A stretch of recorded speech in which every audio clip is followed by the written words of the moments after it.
अस्सलाम वालेकुम। Programme debate news analysis में मैं हूं आपके साथ मनीज़ मोइन और पैनल पर मेरे साथ मौजूद हैं नवीद चौधरी साहब, पीजे मीर साहब, सलीम बुखारी साहब और जावेद इकबाल साहब। आज के प्रोग्राम में हमारे साथ एक ख़ास मेहमान मौजूद हैं, British high commissioner to Pakistan excellency Christine Turner, और उनसे हम पाकिस्तान और इंग्लैंड के दरमियान होने वाले मैचेस पर भी बातचीत करेंगे। ओवर टू यू पीजे मीर साहब।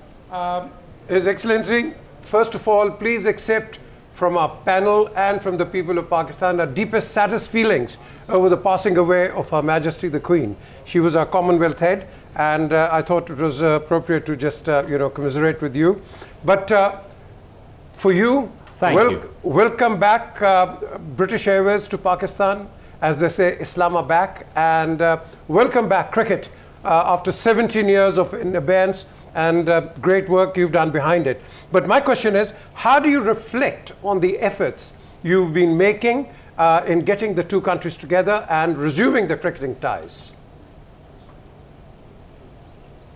Well, thank you, and thank you for the condolences. You know, it's been a tough time for both countries, both with Her Majesty the Queen's death and with the floods in Pakistan. And as Joss Butler, the captain, said, although we're focused on what's happening on the field of play and enjoying the cricket, it's a much bigger lift we're trying to give both countries. We've been waiting 70 years for this test, the series to start, the T20s, of course, 2 matches aside after the first 4. Then we have a break for the World Cup, then we move to the test matches in December. And it's really a wonderful lift. I'm so pleased to see this.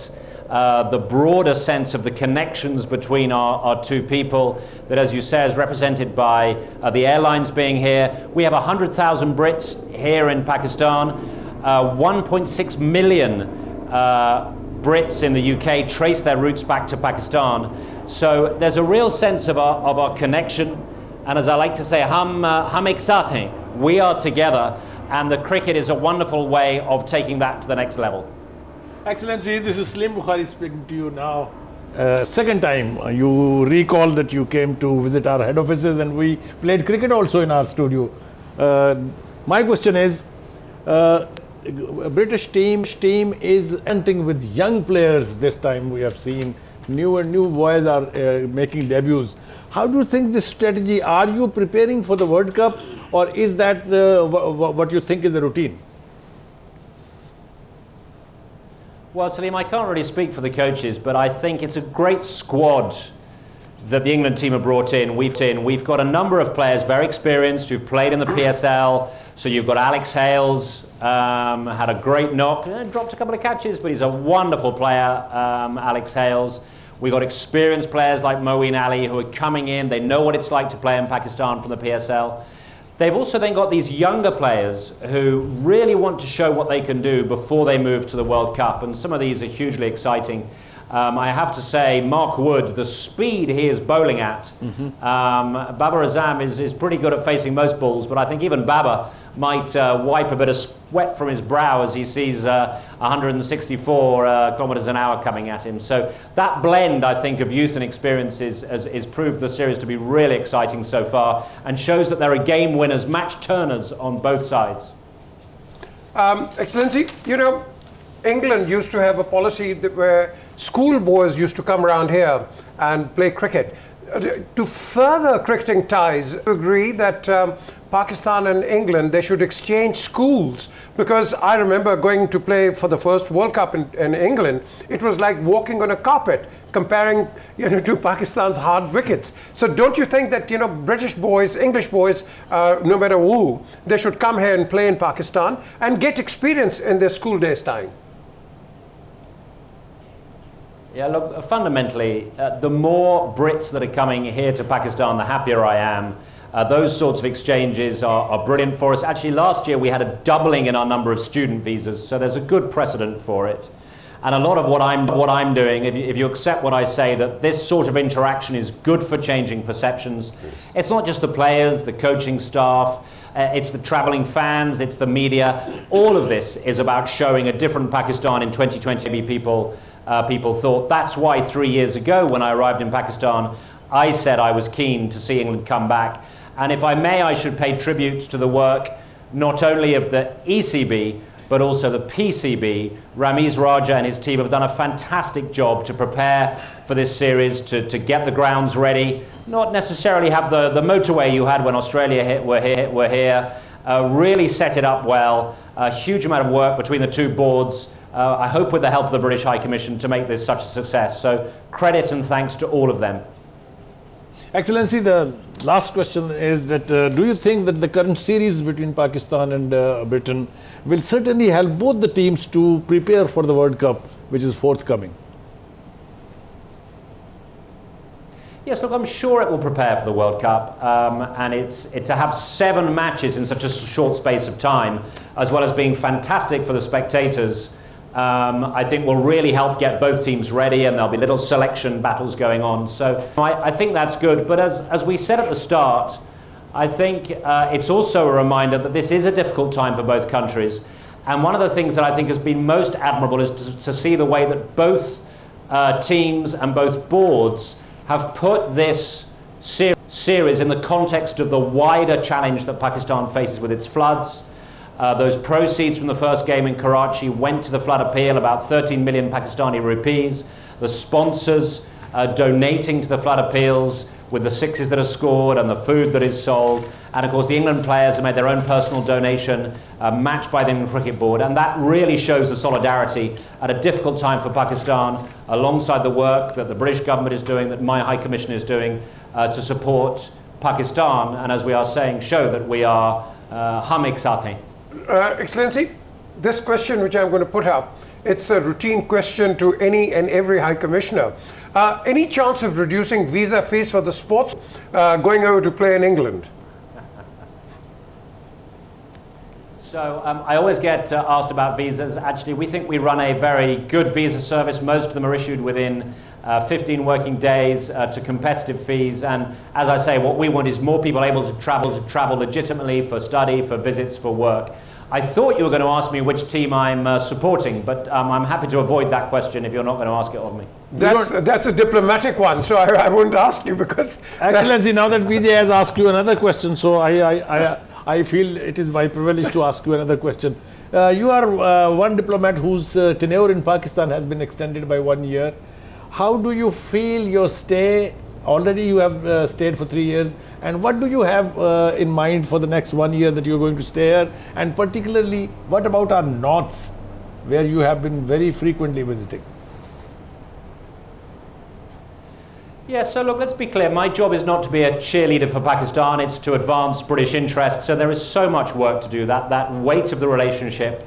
One of the reasons it's such a rewarding place for me to work is the breadth of trade work, our work in support of women and girls in education and inclusion, the work on climate change. I mean, these are all areas where my team and the British government is very active. And it does include tourism, travel, those airlines flying back and forth. The more people that are visiting, as I say, the happier I will be. And that includes to the northern areas, to the south, the areas of this country that are so beautiful and have so much to offer.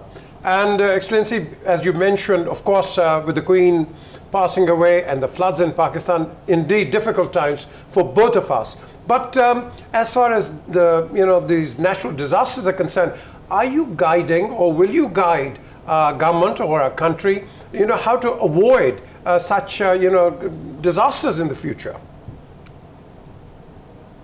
Well, look, it's not my job to tell the government of Pakistan what to do or to direct them. That's not what a diplomat does. It's our job to support their efforts. Climate Minister Sherry Rahman has been very vocal, led an effort through the National Coordination Centre. It's very clear what we need to do to assist. As I said, we have contributed £16.5 million. The British NGO coordinated deck appeal has raised £25 million. That's a significant part of the flash appeal. So I think we will do our part to support the people of Pakistan at this difficult time, coordinating as closely as we can with the government of Pakistan and relevant authorities. And who do you think is going to win the series? I know you're not going to say anything on this, but what is your idea? Well, look, you know that I have here the shirt that I am happy wearing. You see, I'm clearly an England supporter, but just in case it ends up being 4-3 the other way in the 19th over, like it was the other night, when I leave them, I am covered. This is something being very undiplomatic and very, very honest and very straightforward. Thank you very much, Mr. High Commissioner. It was a pleasure talking to you. We'll talk to you some other time also. Thank you so much. Thank you very much. बहुत शुक्रिया. Thank you. Reserved for us. Thank you very much.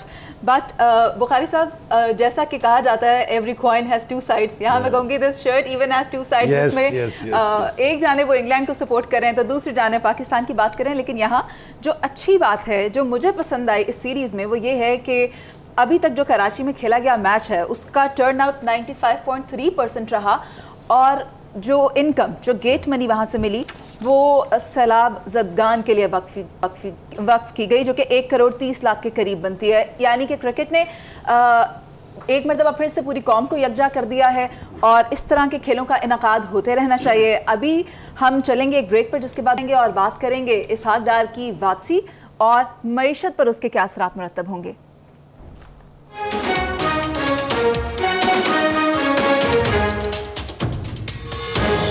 Welcome back. कल बरोज़ बुध इसहाक डार हल्फ उठाने जा रहे हैं वज़ीर ख़जाना का. जैसे ही उनका नाम सामने आया हमने देखा कि रुपया मजबूत और डॉलर कमज़ोर हो रहा है.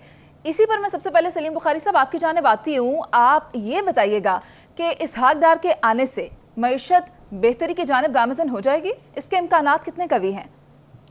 देखिए, मेरा अपना एक थीसिस है कि ये जो महंगाई की शरह इस वक्त हम देख रहे हैं, जो डॉलर की कीमत हम देख रहे हैं, जो पेट्रोल की दुनिया भर में कीमतें कम हो गई हैं, हमारे यहाँ बढ़ती चली जा रही हैं, मैं समझता हूँ कि ये जानबूझ के किया जा रहा है. ये मैंने पहले भी ज़िम्मेदारी से कहा था कि ये हुकूमत ये सारे इक़दाम जानबूझ के कर रही है. जो ही इसहाक डार साहब तशरीफ़ लाएंगे तो उसके फ़ौरन बाद आप देखेंगे कि चीज़ों की कीमतें जो है वो कम होनी शुरू हो गई हैं.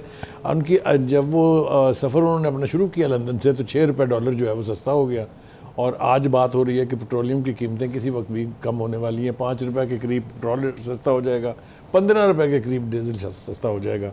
अगर ये हो जाता है तो फिर मेरा थीसिस जो है वो बेमानी नहीं है. फिर मुझे यूँ लगता है कि मैंने जो असेसमेंट की थी वो दुरुस्त थी. देखिए, गुजारिश ये है कि इसहाक डार साहब के वापस आने की बातें हम आज से नहीं, वो कई महीनों से सुन रहे थे, क्योंकि जो माइंड है behind the economic policies of Nawaz Sharif, उसका नाम इसहाक डार है. मिफ्ता इस्माइल साहब ने यकीनी तौर पे बहुत अच्छा काम किया, कोई दो राय नहीं इसके बारे में. जिस किस्म के क्राइसिस में वो आए थे उसको हैंडल करना मेरे ख्याल से उनकी जो सर्विसेज हैं उसको कम्प्लीमेंट पेश करना चाहिए, सलाम पेश करना चाहिए. अब बहुत बड़ा चैलेंज लेके आ रहे हैं जनाब इसहाक डार साहब, और अगर बहुत जल्द उन्होंने ऐसे इकदाम ना किए जिससे इकॉनमी जो है वो किसी एक सही सिमत में चल पड़े, तो फिर वो जो फैनफेयर है उनकी वापसी का, वो सारा जो है वो बिल्कुल सर्द खाने में चला जाएगा. मुझे ये तवक्को है कि वो जिस तरीके से इंटरनेशनल इंस्टीट्यूशंस के साथ इंटरेक्ट करने का तजर्बा उनके पास है, वो यकीनी तौर पे कुछ ना कुछ ऐसे इकदाम करेंगे. कहीं ना कहीं से वो कुछ ऐसी सरमायाकारी कह लीजिए, लोन्स कह लीजिए, ग्रांट कह लीजिए, इमदाद कह लीजिए, मैनेज करेंगे कि पाकिस्तान की ये जो लुढ़कती हुई कश्ती है इकॉनमी की, ये किसी न किसी किनारे लगती दिखाई देगी. ठीक है सलीम बुखारी साहब, आपका ओपिनियन आ गया. पीजे मीर साहब, आपकी जानिब आऊँगी. जैसा कि बुखारी साहब ने भी कहा कि कुछ आउट ऑफ द बॉक्स करना पड़ेगा तभी हमारी मईशत बेहतर हो सकती है, लेकिन आप क्या समझते हैं, क्या इसहाक डार की वापसी से महंगाई में कोई कमी आ सकेगी? नहीं जी, देखें, ये कोई ऐसा कोई टोटल पैराडाइम शिफ्ट नहीं होगा कि आप मिरेकल्स एक्सपेक्ट करेंगे. बुखारी साहब सही बात करते हैं. वो जो आपकी एक्सपेक्टेशंस हैं वो बहुत ज़्यादा हैं, क्योंकि देखें ना, सारे बैठ के मिफ्ता नहीं कर रहे. मिफ्ता ने बहुत काम किया है. हमने पहले भी मिफ्ता के मुतालिक बात की है, उसने काम किया है. अब ऑल ऑफ अ सडन आप एक यू टर्न तो नहीं लेंगे ना कि एक नई को आपके पास कोई पॉलिसी आएगी. इसहाक डार जो करेंगे, और जो बुखारी साहब ने बड़ी अच्छी एक बात की, he has to deliver something, because इस वक्त PMLN जो है वो अंडर फायर है और he has to refine and fine tune. बाकी और कुछ नहीं करेंगे, आपकी पॉलिसीज़ चेंज नहीं होंगी, आपके वही टैक्सेस लगेंगे और वही जो आपके जो डिमांड है, डिमांड एंड सप्लाई का जो आपका रूट है वो वही चलेगा. सो मैं समझता हूँ कि इसहाक डार के ऊपर एक मैं क्या कह सकता हूँ, एक unnecessary and undue pressure in पे पड़ गया है. और ये जो प्रेशर है, अगर तो ये इस प्रेशर को डिफ्यूज़ नहीं करते तो मैं समझता हूँ कि जिस तरह में भी जिन लोगों को इकोनॉमिक्स का नहीं पता, फाइनेंस का नहीं पता, और मिफ्ता इस्माइल को उन्होंने बड़ी एक तनकीद का निशाना बनाया है within the party as well, I think ये इसहाक डार पे भी आ जाएगा। हाँ जी आए थे, ये किया क्या, ये तो बड़े ये लेके आए थे, क्यों जी? और यही चीज़ है, हमें इससे अवॉइड करना है। He has come in good faith regardless of anything, we don't want to get into that. He's come in good faith. Let him perform, let him come out, and I'm sure जो उनकी economic team है, that will do everything what is possible to take the country forward. No government, remember one thing, opposition जो होती है उसका हक है, उसकी मैं समझता हूँ उसकी एक ड्यूटी होती है कि वो तनकीद करे, अच्छा करे, लेकिन ये वक्त है तनकीद बराए तामीर करो। अगर बराए तामीर करोगे तो आपके लिए भी, आपकी प्लेट में अगर तो आप आते हो, आपकी प्लेट में भी कुछ आएगा, वरना आप वही गेम चलती रहेगी, नहीं जी इसने ये किया, उसने वो किया। सो आई थिंक ये संजीदगी का वक्त है and we have to move forward. और दूसरी बात ये है कि अवाम को इससे फर्क नहीं पड़ता कि ये डार है या ये मिफ्ता है। Exactly. अगर उनको रिलीफ मिलेगा तो उनके लिए तो anybody alright, agreed with you sir. Naveed Chaudhry sahab, आज इसहाक डार ने बतौर सेनेटर हल्फ उठा लिया है, लेकिन वही बात जो पीजे मीर साहब ने भी की कि क्या उनको जो मुख्तलिफ आरा हैं उनका सामना करना पड़ेगा, क्योंकि हमने मिफ्ता इस्माइल के वक्त पर भी देखा कि अगर वो पेट्रोल प्राइसेस इंक्रीज़ करना चाह रहे थे तो पार्टी में से ही कहीं से आवाज़ आती थी नहीं, तो कहीं से आती थी हाँ। तो क्या इसहाक डार के फैसलों पर तमाम पार्टी एक पेज पर होगी? ये बहुत अहम बात है। इसका दारोमदार इसहाक डार साहब की कारकर्दगी पर है। अगर तो वो डिलीवर कर पाए तो पार्टी एक पेज पर होगी, वरना इख्तलाफी बातें तो आएंगी। जिस तरह मिफ्ता साहब कह रहे हैं कि मैंने कोई जिम्मेदारी नहीं लेनी, तो उनके साथ भी कुछ लोग हैं, शाहिद खान अब्बासी साहब हैं, शहबाज शरीफ साहब को भी समझा जाता है कि उनके साथ हैं, तो फिर वहाँ से बातें होंगी कि उन्होंने आगे क्या कर लिया। लेकिन हमने देखना यह है कि इस वक्त हालात क्या हैं। हालात इस वक्त ये हैं कि आलमी मंडी में तेल के निर्ख गिर रहे हैं, ये चीज़ वाज़ेह है। अब डॉलर जो है उसके हवाले से जो पाकिस्तान में तकनीकी मामला थे उनको हल किया जा रहा है। इसमें जो बैंक मुलव्वस थे, ज़ाहिर है कि वो एक वाइट कलर क्राइम है, उनके खिलाफ भी कार्रवाई की जा रही है, तो डॉलर की सूरत हाल भी थोड़ी सी बेहतर होनी शुरू हो गई है। तजर्बा इनका इसलिए ज़्यादा है और मिफ्ता से फ़र्क इसलिए इनका ज़्यादा है कि मिफ्ता बुनियादी तौर पर एक टेक्नोक्रेट है। इसहाक डार जो हैं वो सरमायाकारी करने के माहिर हैं। मुआशरत की जो बेस होती है वो होती है सरमायाकारी। जिस वक्त सरमायाकारी का फ़रोग हो, कारोबारी सरगर्मी में इजाफा हो जाए, तो फिर ट्रिकल डाउन इकानमी के तहत उसके इफेक्ट्स हर तरफ जाते हैं। ये लाजमी चीज़ है। अब इन्होंने करना क्या है, बहुत लंबी चौड़ी चीज़ें करने की जरूरत नहीं है। जो देखिए आलमी हालात है उसमें तो आपको रहना पड़ेगा। IMF को आपने कह दिया है कि स्टेटमेंट खुद मुख्तार है, ठीक है, लेकिन पॉलिसी बनाने में बाकी बैंकों ने भी तो साथ बैठना है ना। पॉलिसी में कुछ चेंजेस करें जिससे cottage industry, home industry, main stream industry उसका पहिया चल सके, ज़्यादा अच्छे तरीके से चल सके। उसके बाद जो शरह सूद है उसको भी सिंगल डिजिट पे लाना पड़ेगा, ये तो लाजमी अमर है ना। इसहाक डार को इन सारी चीज़ों का इल्म है। अब देखना ये है कि जिस वक्त ये काम शुरू करते हैं तो मुख्तलिफ इदारे इनके साथ कैसे कोऑपरेट करते हैं, क्योंकि माजी में जब इसहाक डार ने एटमी धमाकों का मौका था 1998 में, तो उस वक्त भी डॉलर बेकाबू होने लगा था, पाकिस्तान पर हर तरफ से सैंक्शन लगी। हमें अचानक करना पड़े ना, इंडिया की तो पूरी तैयारी थी, मुकम्मल तैयारी करके बंदोबस्त करके तो उन्होंने ब्लास्ट किए। हमें जवाब में अचानक करने पड़ गए, तो फिर वो हर तरह से पाबंदी लग गई। तो डॉलर जो था वो 46 रुपये से शूट करके एकदम चला गया 65 पे। हमें फॉरेन करेंसी अकाउंट भी मजबूत करने पड़े। लेकिन उन पॉलिसियों के नतीजे में ये हुआ कम अज़ कम कि पाकिस्तान ना डिफ़ॉल्ट हुआ, ना बहुत बड़ा माशी बहरान आया। 65 से उसको दोबारा ये 46 पे ले आए। तो बुनियादी बात यह है कि ये उन चीज़ों को समझते हैं जो कारोबारी सरगर्मियों के फ़रोग़ का सबब बन सकती हैं। ठीक है, इस पर अमल दरामद कर लिया तो ये कामयाब हो जाएंगे। ठीक है नवीद चौधरी साहब, आपकी राय आ गई। जावेद इकबाल साहब, आप क्या समझते हैं? नवीद चौधरी साहब भी वही बात कह रहे हैं कि इसहाक डार जो है उनकी स्ट्रैटेजी कुछ मुख्तलिफ है, तो उनकी स्ट्रैटेजी क्या अब पाकिस्तान में महंगाई में कमी ला सकेगी? देखिए, महंगाई में कंट्रोल करना अभी इतना आसान नहीं है, क्योंकि आप 2022 में बैठे हैं और मईशत को दुरुस्त करने के लिए और राइट सिमत में डालने के लिए जो कि मिफ्ता डाल गए हैं, इसके फ़ायदे उठाने के लिए आपको एक लॉन्ग टर्म पॉलिसी की ज़रूरत होती है। और जो इस वक्त सिचुएशन है, आप IMF के प्रोग्राम में चल रहे हैं, आप पे सर्टन कंडीशंस हैं, आपने उन कंडीशंस में रह के अपनी इकोनॉमी को कैसे चलाना है, ये इंपॉर्टेंट क्वेश्चन है। इस वक्त आपकी GDP ग्रोथ 2% है, आपने टारगेट बजट में किया हुआ 5% GDP ग्रोथ, आपने रेवेन्यू कलेक्शन 7200 अरब करनी है, 2% GDP के साथ तो आप 5,000 या 5,500 से ऊपर जाएंगे नहीं। आपके लिए सबसे बड़ा मसला इस वक्त जो 7200 बिलियन टैक्स कलेक्शन है वो करनी है। आपने 850 अरब रुपए पेट्रोल में लेवी की कलेक्शन करनी है, वो कैसे करेंगे? आपने जो टैक्स में रिफॉर्म्स तो की नहीं है, हमने जो टैक्स पे टैक्स लगाए उधर से भी कलेक्शन करनी है। और तीसरी इंपॉर्टेंट चीज़, पाकिस्तान की इकोनॉमी है इंपोर्ट बेस्ड इकोनॉमी, राइट। इसका almost over 60% recovery import bill से होती है। जब आपकी जीडीपी 2% पे है, लोगों की एलसीज खुल नहीं रही हैं, फैक्ट्रियां बंद हो रही हैं, ये वो सिचुएशन है जहां इसहाक डार साहब आए। अब इसहाक डार बहुत बड़े इकोनॉमिस्ट हैं, मुझे कोई डाउट नहीं, एक्सपीरियंस्ड हैं, ही नोज के इकोनॉमी को कैसे चलाना है, सारा कुछ उनको पता है। लेकिन क्वेश्चन ये, क्या उनके पास इतना टाइम है कि ये सारा कुछ कर जाएंगे?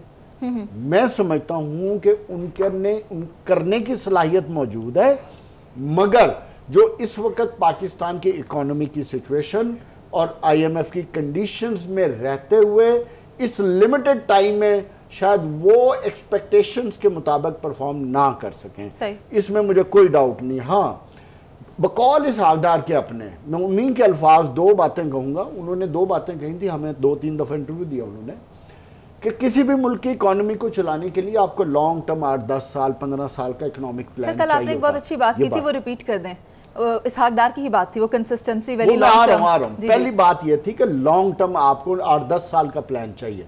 अब सवाल ये है कि आपने 3 महीने पहले, 2 महीने तो पहले कोई प्लान नहीं बनाया ना आपने, 3 महीने पहले अपनी इकोनॉमिक पॉलिसीज बनाई, और अब आप उम्मीद कर रहे हैं कि पता नहीं क्या हो जाएगा, इसलिए कुछ नहीं होने वाला। और दूसरा, कंसिस्टेंसी चाहिए, जिसके लिए शहबाज शरीफ की मुझे बात रिपीट करनी पड़ेगी, मिसाके मईशत के बगैर जो भी इक़दामात उठाए जाएंगे वो फायर फाइटिंग होंगे, वो आपके मुल्क की मईशत को दुरुस्त नहीं कर सकते। ठीक है जावेद साहब, आपकी राय हम तक पहुंच गई है, और आज इसहाक डार ने हल्फ उठा लिया है बतौर सेनेटर, कल वो हल्फ उठा लेंगे बतौर वज़ीर ख़जाना। लेकिन अब देखना ये होगा कि उनकी आमद से जो पाकिस्तान की मईशत है वो कितनी बेहतर हो सकेगी और महंगाई में कमी क्या आ सकेगी या नहीं।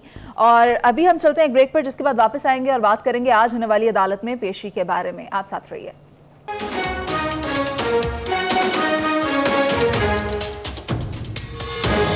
Welcome back. 72 रुकनी काबीना पर शेख रशीद की पटिशन पर अदालत ने बरहमी का इजहार किया है। खरी खरी सुना दी है शेख रशीद साहब को। नवीद चौधरी साहब, क्या समझते हैं, क्या पार्लियामेंट के मामलात को अदालत में इस तरह ले जाया जाना चाहिए? नहीं, देखें, मामला तो अलग-अलग हैं, पार्लियामेंट के मामला अलग हैं, एग्जेक्टिव के अलग हैं, जुडिशरी के अलग हैं। लेकिन यहाँ हमने देखा है कि माजी में बड़ी खौफनाक मिसालें हैं मुदाखलत करने की। तो आज शेख रशीद साहब जो पटिशन लेकर गए थे, उस पर उनकी सरजनिश हो गई और ये कहा गया कि आप पार्लियामेंट में चले जाएं। शेख साहब को देखना ये चाहिए था कि इस हवाले से कोई कानून बना हुआ है। देखें, अदालत ने तो कानून के मुताबिक फैसला देना है। ये जो बात हमारे कहते हैं ना, ज़मीर के मुताबिक फैसला देंगे, भाई ज़मीर के मुताबिक आप पड़ोसी के हुकूक अदा कर दीजिएगा, बहुत है। हमने जो कानून बनाए हुए ना उसके मुताबिक फैसला दें। और इसकी वजाहत इस तरह से होनी चाहिए थी मेरे ख्याल में कि मुशावरत भी नहीं होनी चाहिए कि आप कहें जी आप पार्लियामेंट में चले जाएं, भाई क्या ज़रूरत है, आपके पास एक केस आया है, कानून की रोशनी में फैसला देते हैं, जजमेंट देते हैं, उसकी जुर्माना आपने करना है, जुर्माना भी कर दें, ज़ाहिर आपका इख्तियार है, लेकिन फैसला कानून के मुताबिक दें। ये मशवरा देना कि आप पार्लियामेंट में चले जाएं या पार्लियामेंट की बेतुकीरी नहीं करनी चाहिए, ये ठीक है रिमार्क्स इस हद तक। यहाँ हमने देखा कि सुप्रीम कोर्ट ऑफ पाकिस्तान ने बलदस्ती इदारे बहाल कर दिए और पीटीआई की गवर्नमेंट चूंकि एक पेज की हुकूमत थी, उन्होंने कहा हम नहीं मानते, तमाशा बना रहा। और जब वो केस ले के मुतासरा अफरीक अदालत में गया तो उन्होंने कहा, चीफ जस्टिस साहब ने, गुलजार साहब ने, कि आपकी काम करने की नीयत ही नहीं, वरना जिसकी नीयत हो उसे दफ्तर की जरूरत थोड़ी होती है, वो तो सड़क के किनारे बैठ के भी काम कर लेता है। ज़रा आप अंदाज़ा लगाएं इस मुल्क में क्या क्या होता रहा। तो अदालतें जो कुछ कर रही हैं इसके नतीजे में बहरान और बढ़ जाएगा।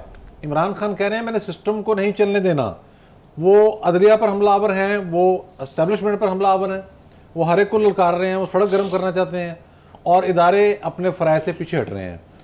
टहरियान का केस कल गया इस्लामाबाद हाई कोर्ट में, तो उन्होंने कहा जी अभी तो ये शायद मेंबर नहीं कौमी असेंबली के, उन्होंने कहा नहीं है, कहते फिर इस तरह करते हैं इलेक्शन कमीशन को भेज देते हैं, यानी कि एक दूसरे को पास दे रहे हैं सारे, ये जजमेंट नहीं दे रहे। मैं इस सारे मामले में एक बहुत ही खौफनाक बहरान जो है वो आते हुए देख रहा हूँ और मामला खराबी की जानब जा रहे हैं सारे के सारे। ऐसा नहीं करना चाहिए, हर इदारे को अपने इख्तियार के मुताबिक यानी कि दायरा कार के मुताबिक कानून की रोशनी में फैसले करना होंगे। बसूरत दीगर दूसरों पर तो आपने ये खुले अप्लाई नहीं किया, दूसरों को तो आप ऐसे फड़काते रहे हैं जैसे आवाज दे दे के लॉबी पिटीशन आ गई, ये फारग है, ये निगरान जज भी लगा दिया ऊपर, आपके आर्डर इम्प्लीमेंट कोई नहीं करता था, उधर ये हो रहा था और इधर ये गुफ्तगू हो रही है। तो ये बराए करम कानून पर अमल दरामद कराएं, मशवरा देने की भी जरूरत नहीं है। जो पार्लियामेंट आना चाहता है, जो नहीं आना चाहता ना आए, कर ले सड़क पर जो हंगामा करना है उसको लॉ एनफोर्सिंग एजेंसीज देख लेंगे। आपकी राय आ गई जावेद साहब, बात वहीं आ गई जहां नवीद साहब ने भी जिक्र किया पार्लियामेंट में आना है, बैठना है, तो वहां आकर बात करें। और आपको याद होगा एक हफ्ता पहले सुप्रीम कोर्ट ऑफ पाकिस्तान में जस्टिस उमर अता बंदियाल ने भी इमरान खान को ये कहा था कि अगर आप चाहते हैं कि आप इन मामलात को ठीक करें तो आप आकर पार्लियामेंट में बैठे, वहाँ पर आकर अपना फरीज़ा सर अंजाम दें। और आज शेख रशीद को भी वही बात की गई कि वहाँ के पार्लियामेंट के मामलात को आप अदालत में ना लेकर आएँ, और अगर आपने अदालत की बेतौकीरी की तो फिर आपको जुर्माना होगा। जुर्माना होना चाहिए था, इसलिए कि पाकिस्तान में माशाल्लाह कानून की अगर हुक्मरानी होती तो जो कुछ आज पाकिस्तान में हो रहा है और जिस तरह पार्लियामेंट का मजाक उड़ाया गया माजी में भी, तो वो ना होता। जिस तरह अब देखें ना, प्राइम मिनिस्टर के जहाज़ पे आए हैं और प्राइम मिनिस्टर के जहाज़ पे गए थे और ओथ भी ले रहे हैं, तो ये तो कानून की हुक्मरानी है ना। यहाँ तो ज़मीर नाम की कोई चीज़ ही नहीं है, क्योंकि कानून सिर्फ इमरान खान के लिए इस मुल्क में होना चाहिए, बाकी तो कानून से आज़ाद हैं। प्रॉब्लम इस मुल्क का ये है कि कानून, आइन की बालादस्ती और पार्लियामेंट की बालादस्ती हर बंदा अपनी ख्वाहिश के मुताबिक करना चाहता है, चाहे वो इमरान खान है, चाहे बाकी पॉलिटिकल पार्टीज़ हैं, उनकी ख्वाहिशात के मुताबिक आइन और कानून को ताबे होना चाहिए। मैं तो ये समझता हूँ कि एक ऐसी अमेंडमेंट आनी चाहिए जिसमें पार्लियामेंट, जितने पार्लियामेंटेरियंस हैं उनको कानून से आज़ाद कर दें, ताकि जो अदालती हमारा निज़ाम है जो रोज़ाना की इस तरह की पटिशनों को भुगताता है, उससे आज़ाद होकर गरीब गुरबा बाकी 22 करोड़ कौम के फैसले करे। डिप्टी स्पीकर सूरी को जब सुप्रीम कोर्ट एक्शन लेती है, पार्लियामेंट, तब पार्लियामेंट नहीं है, आज पार्लियामेंट है। सो ये म्यार जो चौधरी साहब ने कहा बिल्कुल ठीक है, दोहरा म्यार नहीं होना चाहिए। क्यों कि पाकिस्तान में फैसले होते हैं बेज़मीरी की बुनियाद पर, पाकिस्तान में काम होते हैं बेज़मीरी की। जिसका ज़मीर जितना ज़्यादा बेज़मीर है उतना ही अच्छा वो परफॉर्मर होगा, उसका नाम भी उतना ही बड़ा होगा। सर यानी आप कह रहे हैं कि फैसले चेहरे देखकर किए जाते हैं? चेहरे देखकर नहीं, मुफादात की बुनियाद पे किए जाते हैं। आपको कहीं ना कहीं कोई ना कोई चीज़ होती है जिसकी वजह से कुछ फैसले कर दिए जाते हैं, कुछ करवा लिए जाते हैं, कुछ को डिले कर दिया जाता है। वरना अगर कानून की हुक्मरानी हो तो आज पाकिस्तान में ये बातें मत हों। पार्लियामेंट जो सुप्रीम है, जहां पार्लियामेंट में पार्लियामेंटेरियन जो जाते हैं कानून साजी के लिए जाते हैं, इनसे कोई क्वेश्चन करे इन्होंने क्या कानून साजी की है। ठीक है, सिर्फ आखिरी मिसाल ये ले लो कि यह हुकूमत किस लिए आई थी सिर्फ अपने केस निबेड़ने के लिए। वो पार्लियामेंट से पास कर लिया। मुझे बताएं 22 करोड़ आवाम के लिए कोई एक कानून इस पार्लियामेंट ने पास किया जिसकी हम हुक्मरानी की बात करें? कोई एक नहीं है। ऑलराइट, तो इसलिए ये ऐसे ही चलेगा, मुल्क ऐसे ही चलना और हमने ऐसे ही तबसरे करने। एक ट्रांसजेंडर एक्ट पास हुआ था, वो भी मुतनाज़ हो गया। बुखारी साहब आपकी जानिब आती हूँ, यही बात आज अदालत में भी सामने आई, यही गूंज रही कि पार्लियामेंट के मामलात अदालत में ना आए और अगर आते हैं तो फिर ये चीज़ टॉलरेबल नहीं होगी। मेरी मुश्किल ये है कि मैं सारा दिन तो बैठ के इंटरनेट के ऊपर जो उनसे डील करता रहता हूँ, उनकी सारी गुफ्तगू सुनता रहता हूँ जिस तरह की वो करते हैं, लेकिन ये मेरा डायलेमा ये है कि इस फोरम के ऊपर बैठ के मेरे साथ एक बगल के बैठा हुआ है जिसका ये कहना है कि तमाम कवानीन इमरान खान साहब के लिए बने हैं। मुझे खौफ है इस बात से, मुझे हैरत है इस बात के ऊपर। तासुर तो ये है हर खसो आम में कि जितने कवानीन की फेवर्स और रिलीफ इमरान खान साहब को 4 साल में मिले हैं, इसका तो कोई तस्वर और ख्वाब भी नहीं देख सकता। मुझे ये बहुत माजरत के साथ मुझे ये गुफ्तगू करनी पड़ी है, इसलिए कि आंखें बंद करके जब हम कमेंट करते हैं तो फिर हमें कुछ रुक जाए। ये कानून था कि आप गवर्नमेंट कॉलेज यूनिवर्सिटी के अंदर जाके बैठ के एड्रेस करें बच्चों से और उनको गुमराह करें आप। ये कानून है? किसी से पूछा उन्होंने? ये मुझे ना बताएं कानून क्या। एक मिनट रुक जाए, प्राइम मिनिस्टर उनके खिलाफ अगर उन्होंने कानून की वायलेशन पर बात करें, अपनी टर्म पे बात करें। अगर वायलेशन की है एक मिनट रुक जाए। पूछा है ना वाइस चांसलर ने, जो गवर्नर साहब है, उन्होंने। देखें, गुजारिश ये है हमें थोड़ा सा हकायक के ऊपर रहना चाहिए, आंखें बंद करके किसी के साथ वफादारी निभाने के लिए और फोरम्स मौजूद हैं, वहाँ जाना चाहिए। दूसरी बात यह है कि जहाँ तक शेख रशीद का ताल्लुक है, वो अपने आप को बहुत तजर्बाकार कहते हैं मैं 15 दफ़ा वज़ीर रह चुका हूँ। ये नहीं बताते कि मैं किन का वज़ीर रह चुका हूँ, लेकिन जो उनके अदालत से पढ़ने चाहिए थे उनको। मैं तो सलूट करता हूँ, मैं इख्तलाफ करता हूँ नवीद चौधरी साहब से, कानून अपनी जगह है, लेकिन जिस तरह से स्नब किया उन्होंने शेख रशीद को, मेरे ख्याल से बाकी के सारे जो लीडर्स हैं उनको भी होश आनी चाहिए कि हर मामला लेके आप पार्लियामेंट के चले जाते हैं अदालत के पास। इसके लिए कौन से तजर्बे की जरूरत है जी? ये तो अजीबो कि इनके लिए तजर्बे बन जाए, दूसरों के लिए कोई मसला नहीं है। दूसरा देखें पड़ी हुई है ना, पेशेंस के साथ दूसरे की भी बात सुननी चाहिए। बुखारी साहब का टाइम है, मैं नहीं चाहती कि आप लोग इंटरप्ट करें। देखिए, मैं अपनी बात को कंक्लूड करता हूँ ये कह के कि हम एनालिस्ट जब बन के बैठते हैं तो हमें थोड़ा सा रियलिटीज से अपना कनेक्शन बिल्कुल नहीं तोड़ना चाहिए। ये कहना कि तमाम कवानीन बने इमरान खान के लिए, मैं कहता हूँ जितने कवानीन की तबाही और बर्बादी और मजाक उड़ाया गया है उनके 4 साल में, इसकी कोई तारीख पाकिस्तान की हिस्ट्री में नहीं। ठीक है बुखारी साहब, आप 2018 से पहले तो इस मुल्क में कानून की हुक्मरानी थी, आईन और पार्लियामेंट की हुक्मरानी। मैंने कहा कि इमरान खान के आने के बाद सब कुछ हुआ। एक बात बता दूं, लेकिन मैंने ये जरूर कहा कि इतना कानून का मजाक कभी नहीं उड़ाया 4 साल का, कोई भी हो। अच्छा, आप सबकी इजाजत से मैं एक बात ऐड करना चाह रही हूँ। जावेद साहब, आप ठहर जाया करें ना, क्योंकि अगर बुखारी साहब कह रहे हैं आपको, तो आप बार बार इंटरप्ट करके उनकी बात पे मोहर क्यों सब्त कर रहे हैं? आप होल्ड ऑन करें ना। सिर्फ मुझे पीजे मीर साहब की रिकॉर्ड की दुरुस्तगी के लिए कौन आपको भी याद होगा, आपको ये हक नहीं पहुंचता कि आप किसी को बताएं। ये जो स्क्रीन पे लोग देख रहे हैं उनको आपसे ज्यादा समझ है, उनको हर बात की समझ आ रही है कि सच क्या है, झूठ क्या है, कोई लफ्ज नहीं है, वो भी पाकिस्तानी है। तो ना फिर आप ऑलराइट, आप बातें कर रहे हैं ना, ऑलराइट, लेट आपको नहीं कह रहा, वो मुझे कह रहा है। आप बनना चाहती हैं तो आप उनकी पार्टी ज्वाइन करके खुला काम करें। हम ये फैसला अवामी अदालत में रख देते हैं। मेहरबानी। सर, अब आप होल्ड करें, मुझे पीजे मीर साहब की जानिब आने दें। सर, आपको वो वक्त भी याद होगा जब कायदे आज़म अलीगढ़ यूनिवर्सिटी में जाकर गुफ्तगू किया करते थे। बिल्कुल बिल्कुल। देखें, जब बड़ी सिंपल सी बात है, रिस्पॉन्सिबिलिटी जो होती है, जो भी हुकूमत इलेक्ट होकर आती है, रिस्पॉन्सिबिलिटी उसकी होती है और अपोजिशन होती है, उसकी ओपिनियन होती है। अगर अपोजिशन है, आज जो अपोजिशन है, मैं अफसोस से कहता हूँ कि वो अपना जो केस है वो कोर्ट में पॉलिटिक्स कर रही है। कोर्ट में ना करें आप, कोर्ट का ताल्लुक कोई नहीं है पॉलिटिक्स के साथ। आप बिल्कुल जाए, ज़मीर की अदालत बंद हो जाए तो फिर कहाँ जाए? तो फिर आपके पास मुल्क में महंगाई का मेंबर्स बना के ठेके पे ले लिया उन्होंने, तो ये मुल्क है, कश्मीर सरेंडर कर दिया और जमीन ठेके पर है, जमीन ठेके पर, उनके पास ठेके पर है, आपके पास बाकी किसी के पास नहीं, उनके पास है सारा। लेकिन फिर आपके पास चॉइस आती है एनआरकी की, फिर आप एनआरकी के रास्ते जाए, क्योंकि अगर पार्लियामेंट है और आपके कोर्ट्स फंक्शन कर रहे हैं, ऑर्गेनाइजेशंस फंक्शन कर रही हैं, तो we must listen to them. Justice Athar Minallah ne, I agree with him, whether it was Sheikh Rasheed or anybody. This was a case. This was a case in the Parliament. कि आप parliament पे बैठ के अपने opposition benches पे कहें ये आप क्या कर रहे हैं, ये वहाँ डिसाइड होगा, इधर कोर्ट में नहीं डिसाइड होगा, उनकी जुरिस्डिक्शन नहीं है। और उन्होंने खुद कह दिया है पार्लियामेंट इज सुप्रीम। सो इस चीज़ को हमने करना है।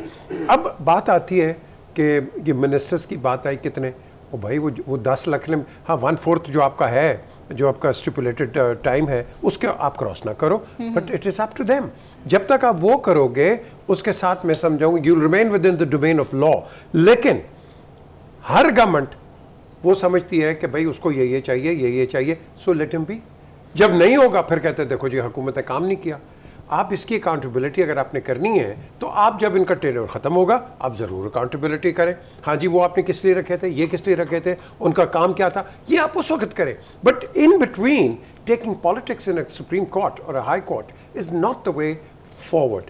जो भी करना है मैं तो यही सजेस्ट करूँगा, please come back to the parliament because we need you in the parliament, we need you in the parliament कि आपका एक पोलिटिकल सिस्टम चले।